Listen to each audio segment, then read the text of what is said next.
Assalamualaikum warahmatullahi wabarakatuh. Pagi anak-anak. Hari ini kita akan membahas tentang politik apartheid di Afrika Selatan. Nah, materi ini berhubungan dengan materi di bab sejarah kontemporer. Minggu yang lalu kita sudah bahas tentang perang Vietnam ya. Nah, hari ini kita akan lanjut nih ke belahan bumi yang lain. Nah, kita akan masuk ke benua Afrika. Di sana kita akan melihat tentang bagaimana sih pelaksanaan politik apartheid yang mengguncang dunia di abad ke-20. Oke, kita akan lihat peta konsep terlebih dahulu.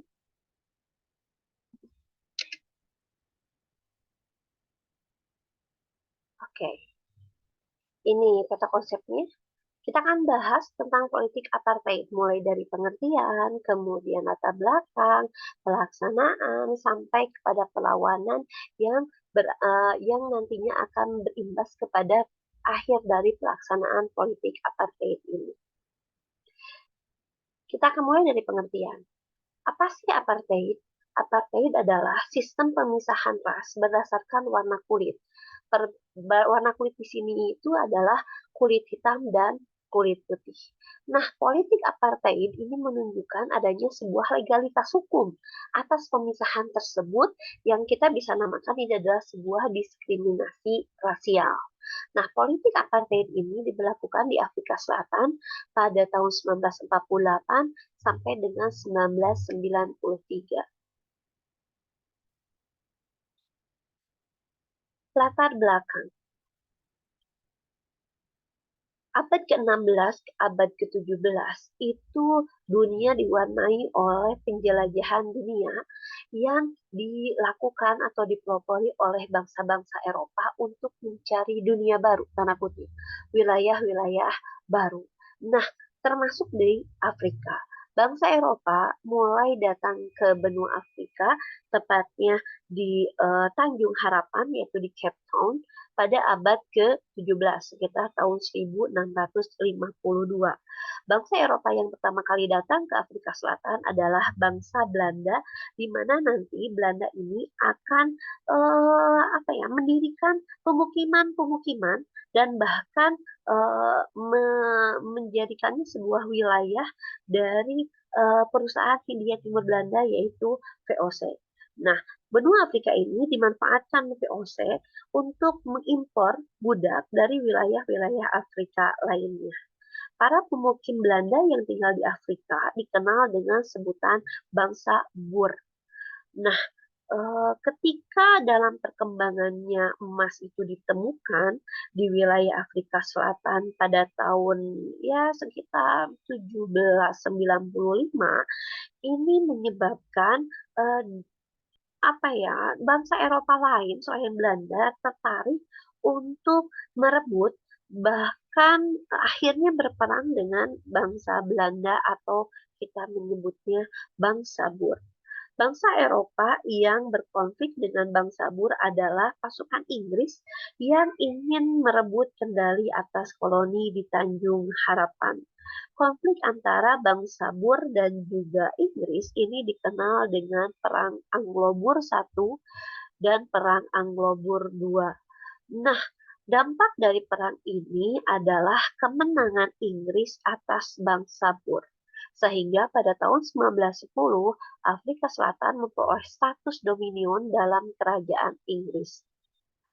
Imbas dari kemenangan Inggris dan penguasaan Inggris atas Afrika Selatan, pemerintah Inggris di Afrika Selatan bekerja sama dengan komunitas Boer itu mengeluarkan sebuah undang-undang wilayah orang asli di tahun 1913 dan tahun 1936 yang intinya adalah pengusulan untuk sebuah segresi atau semacam pemisahan rasial di bidang pemilikan lahan, di bidang tenaga kerja, pendidikan, dan juga politik.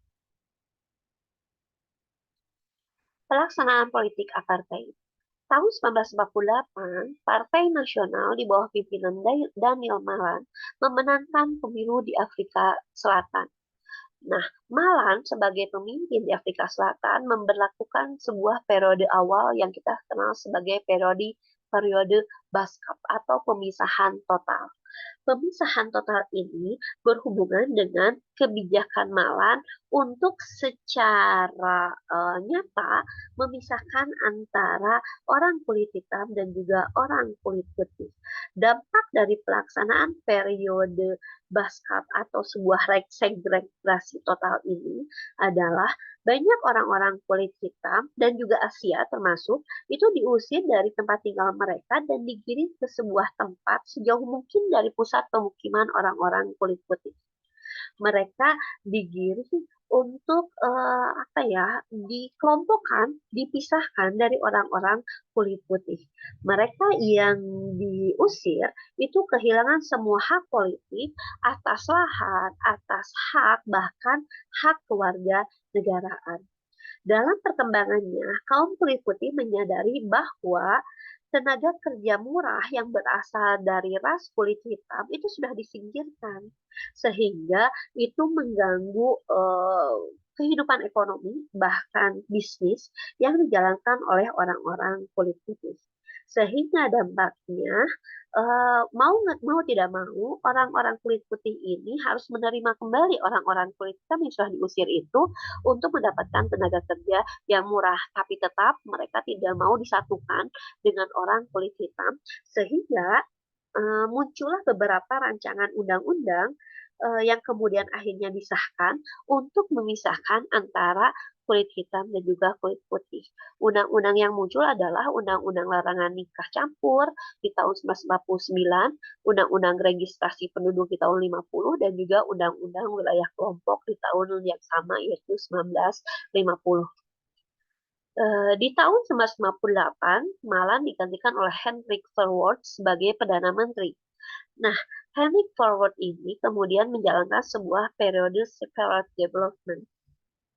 Separate development ini adalah pembangunan terpisah. Dalam pembangunan terpisah ini dijelaskan bahwa seluruh warga kulit hitam di Afrika Selatan akan dipindahkan ke salah satu dari 10 wilayah suku yang ada di Afrika Selatan.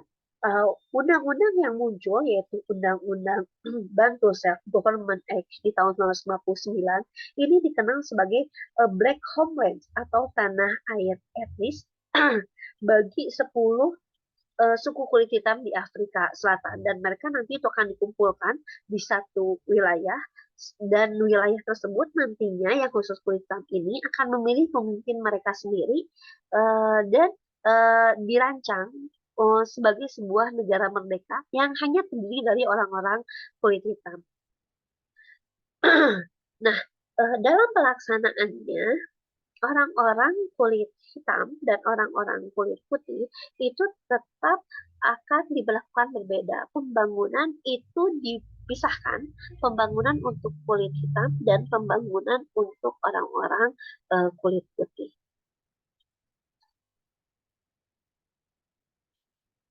Bahkan puncaknya nantinya semua warga non kulit putih itu wajib membawa semacam kayak buku pas atau buku kehidupan begitu agar orang-orang non kulit putih ini bisa melintasi wilayah-wilayah orang kulit putih begitu untuk bisa bekerja, untuk kehidupan ekonomi gitu, untuk mobilitas dan segala macam. Mereka harus punya kartu pas atau kartu izin. Kalau mereka nggak punya, mereka tidak boleh masuk ke wilayah atau area orang kulit putih. Nah, berbagai kebijakan, berbagai aturan yang memisahkan antara orang kulit hitam dan orang kulit putih yang diwarnai dengan diskriminasi dalam berbagai kehidupan, itu mendorong munculnya perlawanan yang dilakukan oleh sebuah organisasi yang bernama African National Congress. Organisasi ANC ini sendiri itu mulai berdiri di tahun 1915 yang kemudian mengalami perkembangan yang luar biasa ketika muncul seorang tokoh yang namanya Nelson Mandela, di mana Nelson Mandela ini menuntut sebuah tuntutan freedom chapter di tahun 1955. Freedom Charter ini adalah kebebasan bagi orang kulit hitam untuk mendapatkan hak, selayaknya hak putih, sehingga tidak ada yang namanya diskriminasi bahwa hitam dan putih itu punya hak dan kewajiban yang sama. Nah, pergerakan ANC ini kemudian didukung juga oleh pembentukan PAC, Pan Africanist Congress di tahun 1959 yang, tujuannya sama, yaitu adanya perjuangan hak, yang sama orang-orang kulit hitam dan juga orang-orang kulit putih. Nah, dampak dari gerakan, kegiatan yang dilakukan oleh ANC maupun PAC dan juga, kegiatan politik Nelson Mandela menyebabkan tahun 1960 pemerintah melarang kegiatan ANC dan PAC. Dibuktikan dengan penangkapan banyak tokoh-tokoh kulit hitam, termasuk Nelson Mandela di dalamnya dan dijebloskan ke penjara. Ini menimbulkan, semacam, ketegangan di dalam negeri yang berimbas kepada penangkapan, kemudian terjadi kerusuhan, dan juga ada pembunuhan, dan ini menimbulkan, reaksi dari dunia internasional yang menekan pemerintah di Afrika Selatan untuk mencari jalan keluar terbaik menyelesaikan konflik dan juga menghapuskan diskriminasi yang pada abad 20 di dunia, di belahan dunia lain sudah tidak ada lagi yang namanya diskriminasi berdasarkan warna kulit. Di tahun 1989, William de Klerk muncul sebagai seorang Perdana Menteri baru, di mana kebijakannya berbeda dengan kebijakan pendahulu sebelumnya, yaitu dengan cara membebaskan banyak tahanan politik kulit hitam dan juga menjalin sebuah kerjasama dan upaya damai untuk mengakhiri politik apartheid. Dan akhirnya secara resmi politik ini berakhir di tahun 94. Langkah selanjutnya adalah orang kulit hitam mendapatkan hak yang sama termasuk hak berpolitik dan kewarganegaraan. Mereka mengadakan pemilu dan yang menang adalah Nelson Mandela yang terpilih sebagai Presiden Afrika Selatan berkulit hitam pertama. Oke, sekian penjelasan hari ini. Semoga mengerti anak-anak. Sampai bertemu di pertemuan selanjutnya. Assalamualaikum warahmatullahi wabarakatuh.